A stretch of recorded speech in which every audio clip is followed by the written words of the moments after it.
The cost of a college education. Governor Jan Brewer proposes stabilizing tuition. But can the state really deliver? I was frustrated, I was kind of sad, and I mean, it's embarrassing. You know, you look at charts all around the country and you always see Arizona in the top three for least, funding for higher ed. The Board of Regents breaking down the reality for legislators. The ability to really keep tuition stable is highly dependent on the state's ability to help fund higher education. Will the state put forth more money to fund higher education? This is Arizona Week.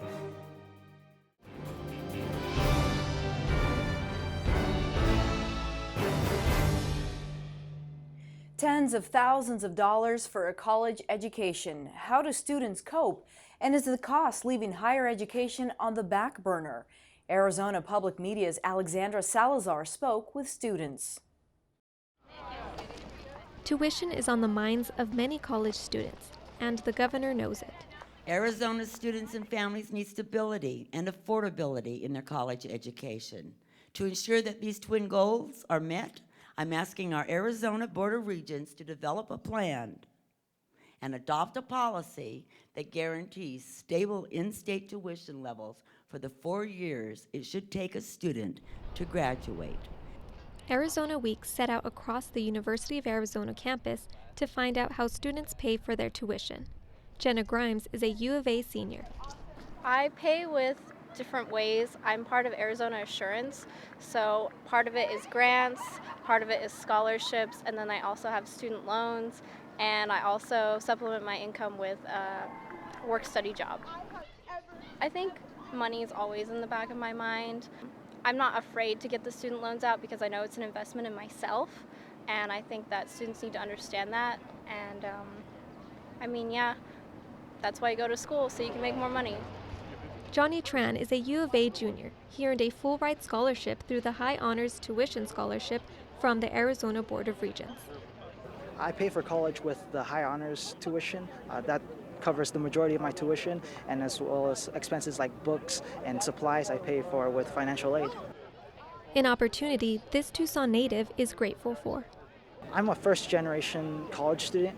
No one else in my family has ever attended college, and just being able to be here at the university, study accounting with the scholarship is very helpful. And like I said, without the scholarship, I probably wouldn't be here. Jessica Goodman is from Texas and came here for one reason. I came here for the SALT program, so it's Strategic Alternative Learning Technique is what it stands for. It's a specialized program for kids with learning disabilities. I have dyslexia, and so it helps me through everything that I've been through with like my academics, and it's also like a separate payment for it, and you have to be accepted into it. So you have to be accepted into school first before you can even apply for it. So it's one of the best, and so I mainly came there for that. This college senior pays nearly $14,000 a semester, whereas an in-state student pays about $6,000 a semester, an expensive investment for Goodman. And she knows it takes a toll on her family.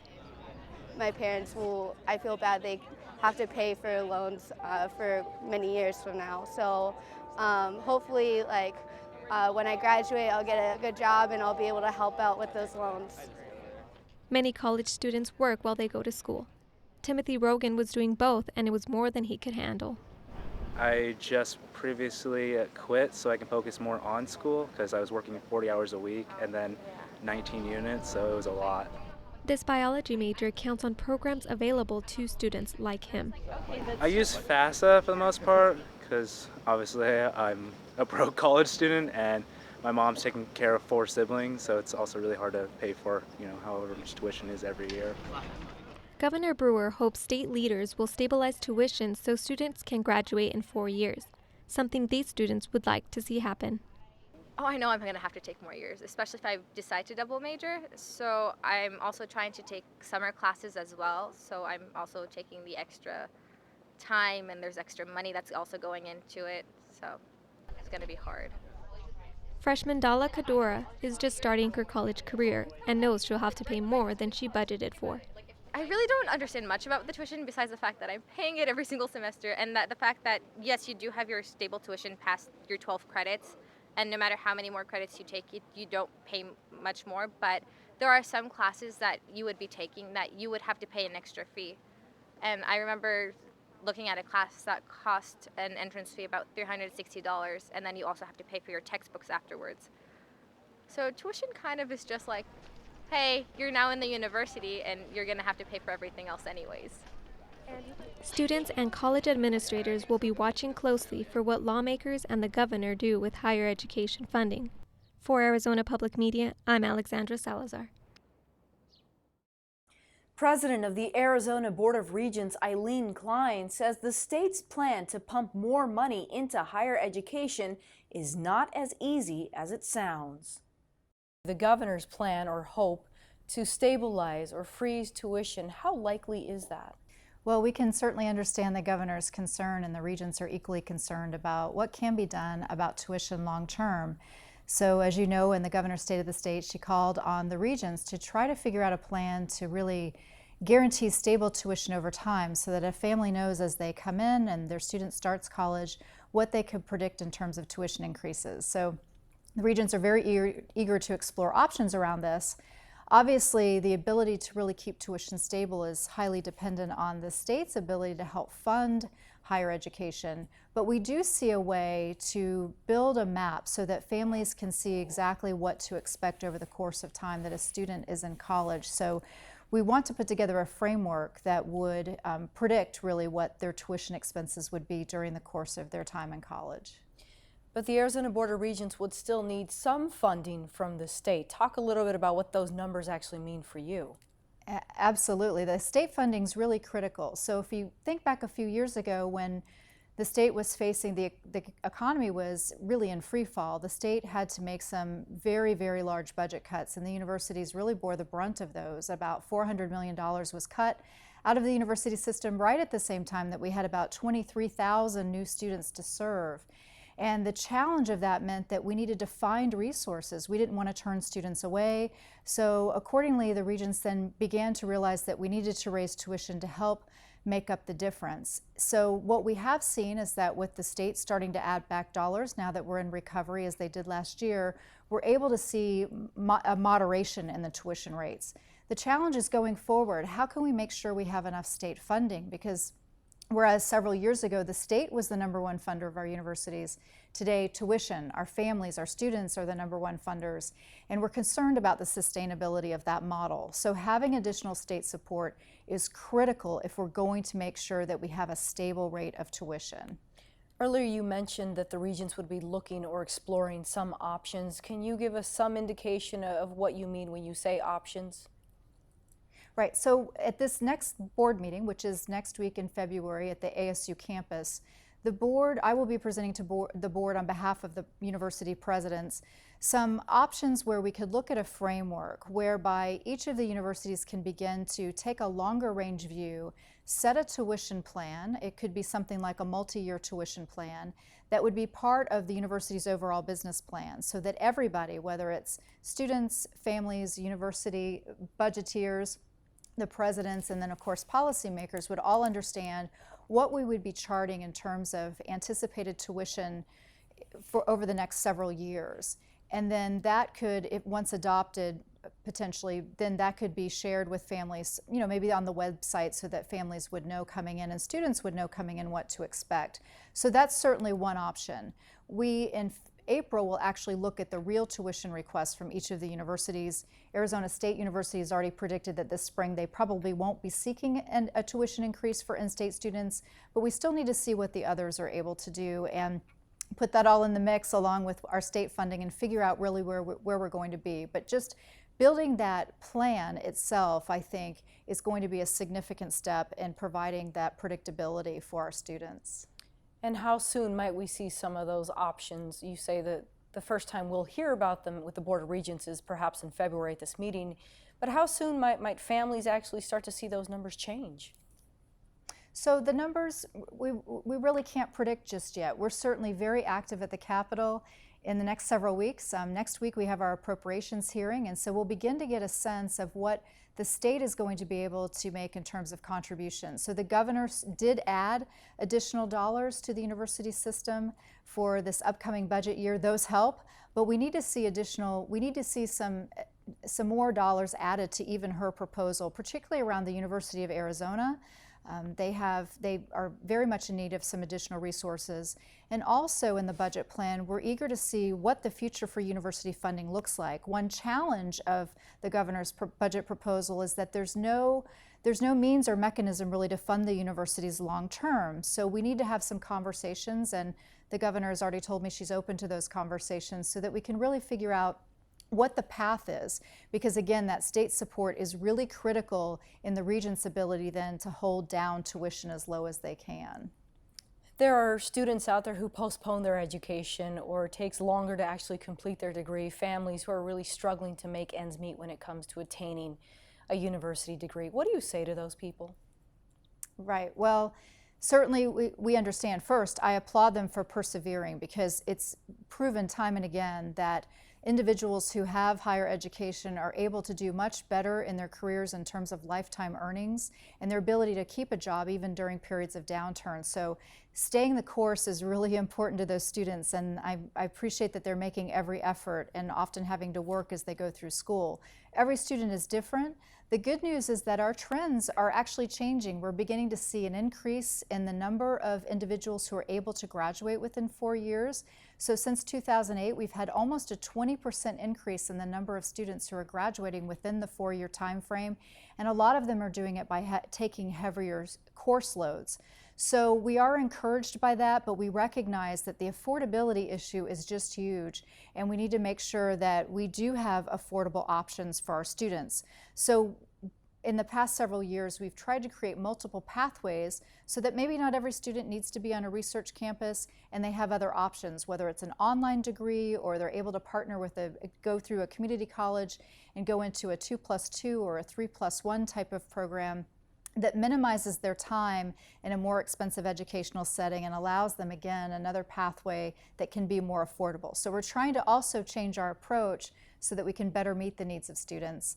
That also includes student advising so that we can make sure students stay on track, that they know from the beginning what they'd like to do, what courses they need to take. We're challenging ourselves to make sure those courses are available, and then giving students the electronic tools and e-advising tools that they need to make sure they can complete their path without taking classes that they just don't need or want to take. And the Arizona Board of Regents does hold the license to this station.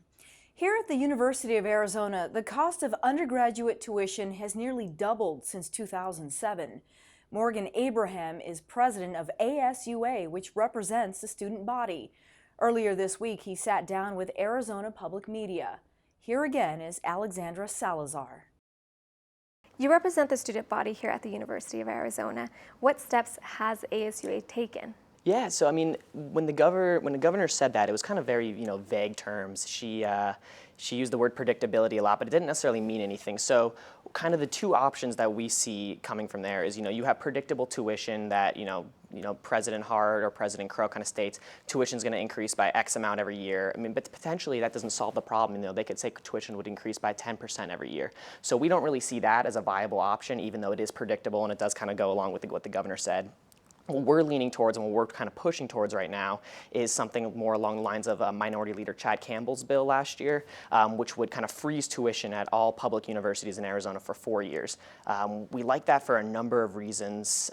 One, it kind of takes the burden of predictability and the burden of kind of flexibility off the student and the families of Arizona, and kind of forces the regents and then the administration to kind of, be a little more flexible, and they have to look at budgets a little differently instead of always raising tuition whenever they need more money. And I think Arizona families really need that. The other big thing why students are loving this is because it incentivizes a 4-year degree. Right now, I'm a student, so it's a culture where a lot of students stay for 5 years, 6 years. If you have predictable tuition, frozen tuition for 4 years, that 5th year, your tuition is going to skyrocket significantly. So it's another incentive to get your degree in 4 years, go to university, get out, go to the workforce, pay taxes, and it's good for the Arizona economy. What types of reactions have you heard from the students here? Yeah, so I mean, we track a lot of issues. Kind of my job is to listen to students essentially, and so I can tell you out of all the political issues that I've seen in my time at ASUA, which is a couple of years, guns on campus, tuition increases, stuff like that. This is getting the most attention. We get emails, walk-ins, so many questions. Students are very excited about this, and they really like this idea. So students are very excited. It's something that we really want to push for, and it's something that's logical. And I think the one thing that students are kind of saying is, hey, when we come to U of A, for the most part, we're committing to longer than 1 year. We're not coming here just to stay here for a year. Most degrees take 4 years. Sometimes you transfer from like PIMA, and that's 2 years. So why isn't the university committing a price to us for longer than a year? And it gets a lot of people excited, and hopefully we can make something happen. Do you think the University of Arizona has lost students because of the tuition increases? I absolutely do. I mean, as you know, tuition has doubled in the past 6 years. And that's not the U of A's fault. A lot of it comes to funding that comes from the governor and the legislature. But, I know a lot of students just from my high school and then kind of being in this job that, they don't come here anymore because it's so expensive. They would rather go to PIMA, get the associate's degree, and then kind of move somewhere else. And so it's a problem. It kind of affects our recruiting, and it affects Arizona's ability to get new students here and to turn out degrees, which is beneficial to our economy. Arizona Board of Regents actually responded to Governor Brewer's proposal and said that the budget falls short. What do you think of that? Yeah, so I mean, I went to the State of the State and I was very excited about what Governor Brewer had to say. It all sounded good on paper, but when the budget was actually released, it was shocking. I was incredibly upset.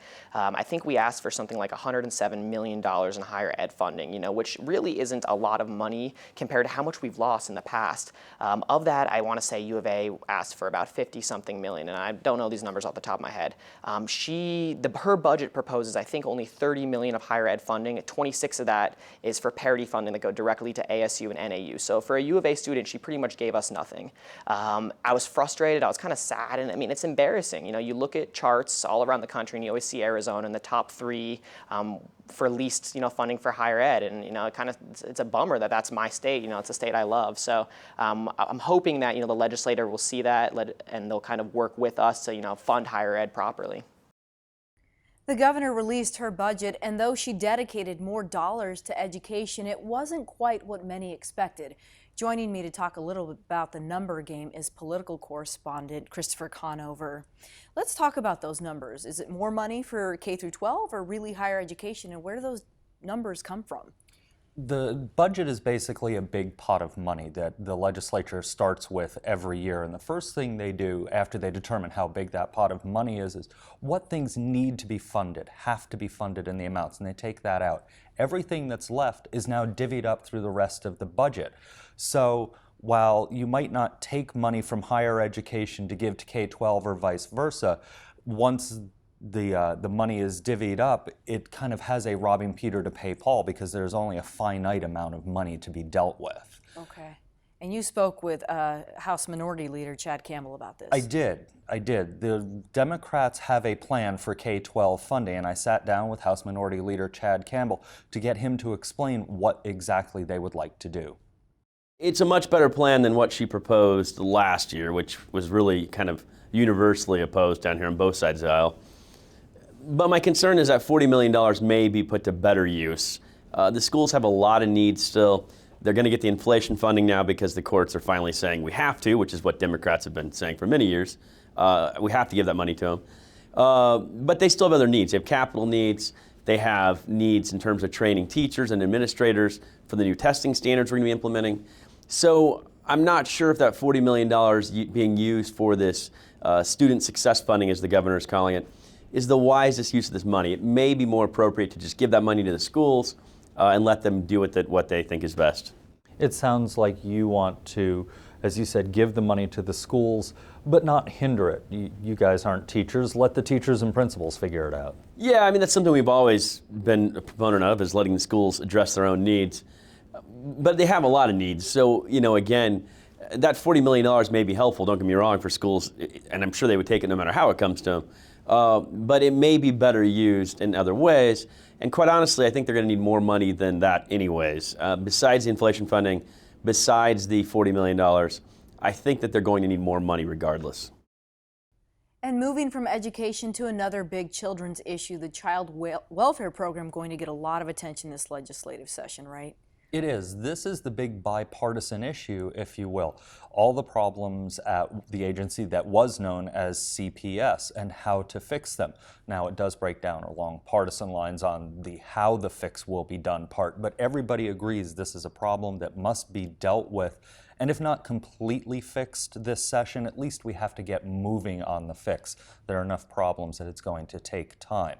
I sat down with the Senate President, Andy Biggs, and this is one of his big priorities this session.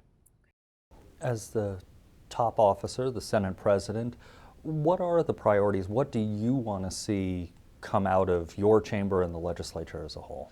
Well, I think the most important thing for me is to make sure that we don't burden the future generations, or even, that could be long-term, but I'm talking near-term. We want to make sure that what we do, it doesn't have a negative impact, such as creating a structural deficit, which we have. I mean, we have a structural deficit, but we have a cash balance. And so you want to make sure that that structural deficit does not grow, and if you can, you want to close it down. We have a constitutional requirement. We have a budget, a balanced budget. So that's the first thing. You want to get to there. And then you want to take care of, in my opinion, the constitutionally mandated functions of state government.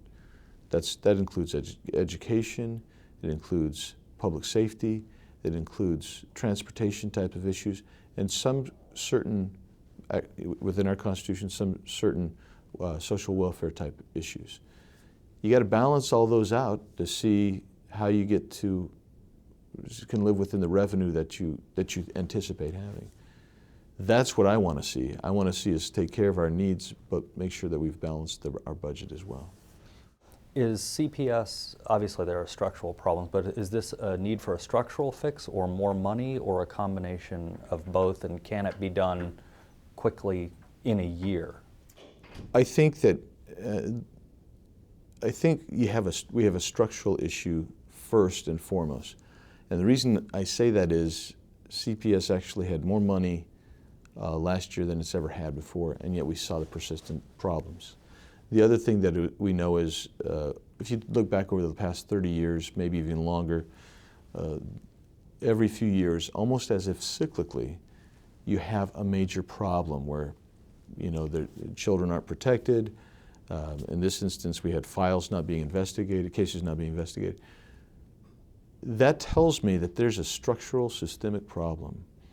And I have called for and requested basically that we not rely necessarily, and not that these are bad people or incompetent people, but that they have ties to it. They're more subjective. I want an outside, top to bottom, objective expert to come in who can tell us what best practices are in other states, can look and say, well, you're doing this exactly right.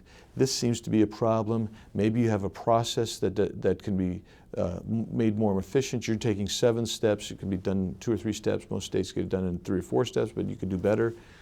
You need to change your culture. Here's how you change the culture. Maybe there's areas you can privatize. There are 2 states that privatize basically everything from the time the caseworker goes in and makes an analysis. If there's services, whatever, everything else is privatized. What are the best practices that we need to apply here? Until we do that, then maybe what we're doing is just kind of shifting chairs around on the deck. And that's my problem with just saying, let's just put a bunch of money here and do it. I'm saying, let's find out really what's the root cause, and that takes some time. And so my position is that that's going to take some time. Let's go ahead and do that, because that would be highly valuable. But the other thing you can do is what we've seen here with the CARE team, and the governor did a great job assembling that team. They're doing superb work. They've just about completed all of those 6,000 cases. And we have a 10,000 case backlog. Plus, the way it works is, it's like you got a bathtub and you've got some is draining out, but your spout is putting more water in than you're draining out. Let's resolve those cases. We can do that with that CARE team model and keep things going and take care of Arizona's children. At the same time, we're looking to see what's the long-term solution to this very vexing problem. And last week, the CARE team gave the governor its first report, and that CARE team, as we know now, assigned to investigate what once was CPS. Exactly, and now the real heavy lifting, or part two of the heavy lifting, comes. The members of the CARE team who are in the legislature, Brophy McGee and Leah Landrum Taylor, both now have to get legislation crafted and convince their colleagues on both sides of the aisle to pass the legislation. As I said, this is a bipartisan issue. Everybody wants to fix what was CPS. The how the fix is accomplished will be the problem, and whether or not there will be money given or how much money. Some people say CPS needs more money. Other people say we've given it plenty of money, they're just not spending it correctly. So those are the arguments that we will now have over CPS. Okay, so they may need to reallocate some of those monies. Exactly. Another big subject this week, you said Medicaid repeal. Yes, a House committee took up a repeal of the Medicaid expansion. Now, last legislative session, the governor spent a lot of political capital putting out this expansion. It's been in place for 8 months, and now some members of the legislature are trying to repeal it. It was passed by a coalition of kind of moderate Republicans and Democrats. That's how the governor got it through. The further right Republicans have never liked it. They've never hidden that they didn't like it, and now they're trying to repeal it. This will be an issue in the upcoming campaigns, no doubt, not only for those Republicans who voted with the governor versus those who did not, and also it's going to play into some of the congressional campaigns, Congressional District 1 here in southern Arizona and northern Arizona. House Speaker Andy Tobin and Adam Quasman, who's a member of the legislature from down here in southern Arizona, are both running for the Republican nomination there, so they're positioning on that. And that was a bit of a surprise, right? It was something that has only been passed for 8 months and took so much time to get crafted and through. I think some people were surprised to see it get through committee. Not surprised that the bill was filed, that someone would try and pull it back, but that it got through committee. The question is, will it get through the floor and get to the governor? My guess is if it did manage to pass both the House and Senate and get to the governor, she'll veto it. Okay, so we certainly have a lot to look forward in this next week or so. Exactly. And there's an interesting education issue that's coming up in this coming week. House Bill 2088 deals with education funding, which we've talked about for the last couple of weeks. This specifically deals with K-12 funding, where if the school district goes to a 200-day calendar, they get a bump of about 5%. Wow, okay. We'll keep an eye out for that. Christopher Conover, thank you so much for being here. Certainly a lot to watch for these next few months. We'll be sure to look for Christopher's reports. And that does it for us for this edition of Arizona Week. Thank you so much for your time. Be sure to join us next week as we continue to cover the controversy surrounding the relocation of the bighorn sheep to the Santa Catalina mountain range near Tucson. For all of us at Arizona Week, I'm Lorraine Rivera.